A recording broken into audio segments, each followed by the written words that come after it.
নতুন বিতর্কে কেন্দ্র ও অল ইন্ডিয়া মুসলিম পার্সোনাল ল বোর্ড অর্থাৎ AIMPLB সম্প্রতি লোকসভায় পেশ হওয়া প্রস্তাবিত ওয়াকফ বিলের তীব্র বিরোধিতা করছে AIMPLB।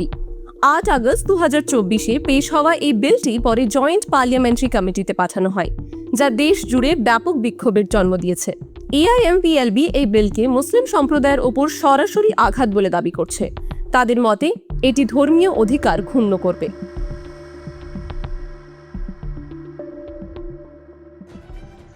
हम लोग का यह मानना है कि ये बिल औक़ाफ़ के इंटरेस्ट में नहीं है बल्कि उसके ख़िलाफ़ है और वक़्फ़ मुसलमानों का अपना एक मजहबी मामला है, लिहाजा उसमें किसी किस्म का इंटरफेरेंस काबिल कबूल नहीं है। आपने देखा कि तमाम मुसलमानों ने उस पर पूरी तरीके से अमल किया।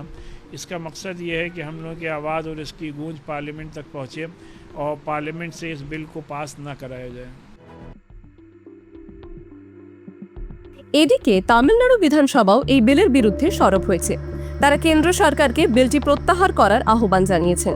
সমালোচকদের মতে এটি সংবিধানের 26 নম্বর অনুচ্ছেদের পরিপন্থী, যেখানে ধর্মীয় গোষ্ঠীগুলোর নিজস্ব ধর্মীয় বিষয় পরিচালনার অধিকার সুনিশ্চিত করা হয়েছে।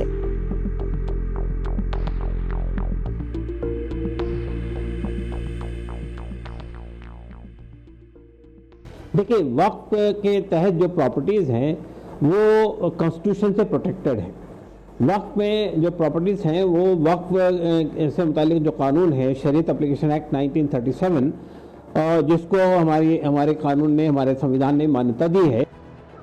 ওয়াকফ বলতে বোঝায় কোনো ব্যক্তির সম্পত্তি চিরস্থায়ীভাবে ধর্মীয় বা সমাজসেবামূলক কাজে দান করা। এর মধ্যে মসজিদ ও কবরস্থান রক্ষণাবেক্ষণ, শিক্ষা প্রতিষ্ঠান ও হাসপাতাল স্থাপন, দরিদ্র ও অসহায়দের সহায়তা করা সহ বিভিন্ন কল্যাণমূলক কার্যক্রম অন্তর্ভুক্ত। সেপ্টেম্বর 2024 অনুযায়ী ভারতে প্রায় 8.7 লক্ষ নিবন্ধিত ওয়াকফ সম্পত্তি রয়েছে।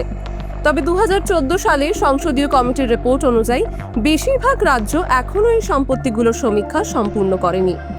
সংখ্যালঘু বিষয়ক মন্ত্রণালয়ের তথ্য অনুযায়ী ভারত বিশ্বের সবচেয়ে বড় ওয়াকফ সম্পত্তির অধিকারী দেশ।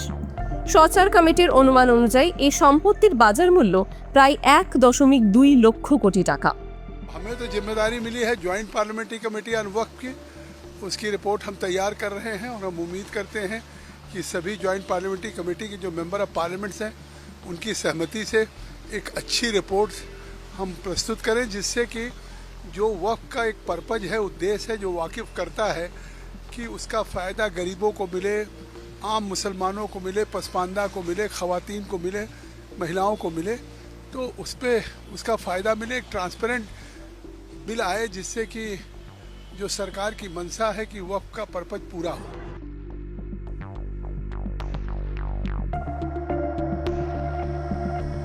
প্রস্তাবিত আইন অনুযায়ী রাজ্য ও কেন্দ্রীয় ওয়াকফ বোর্ডে অমুসলিম সদস্যদের অন্তর্ভুক্তির বাধ্যবাধকতা আনা হয়েছে। মুসলিম সম্প্রদায়ের মধ্যে এই নিয়ে উদ্বেগ তৈরি হয়েছে। সমালোচকদের দাবি, হিন্দু ও শিখ ট্রাস্টগুলির ক্ষেত্রে সংশ্লিষ্ট ধর্মের প্রতিনিধিরাই সদস্য হতে পারেন, সেখানে ওয়াকফ বোর্ডের নিয়ম পরিবর্তন করা হলে তা বৈষম্যমূলক হবে। देखिए, जो 1995 का वक्फ एक्ट था उसमें कुल 44 अमेंडमेंट किया जा रहा है, 44 बदलाव किए जा रहे हैं। वोहरा और आगा खानी मुस्लिम्स को भी अब मान्यता दे दी गई है। वक्फ को अनिवार्य रूप से घोषित करना अनिवार्य कर दिया गया है, यानी अगर आप प्रॉपर्टी वक्फ डिक्लेयर कर रहे हैं तो बाकायदा उसको लिखित में स्टैम्प पेपर पर डिक्लेयर करना होगा, गवाहों के सामने होगा। तो वक्फ प्रॉपर्टी कब हुई है, कब वो दान की गई है, किसने दान किया है, कब दान किया है, किसके सामने दान किया है, इसका प्रॉपरली जो है लिखित इसका दस्तावेज बनेगा। महिलाओं को भी अब इस पर पूरा उनको अधिकार मिल गया है। पहले क्या हो रहा था, बाय द वे किसी महिला को बच्चा नहीं है तो अपनी ज़मीन अपने भतीजे को, भांजे को, बहन के बच्चे को नहीं दे पा रही थी, वो प्रॉपर्टी वक्फ में जा रही थी।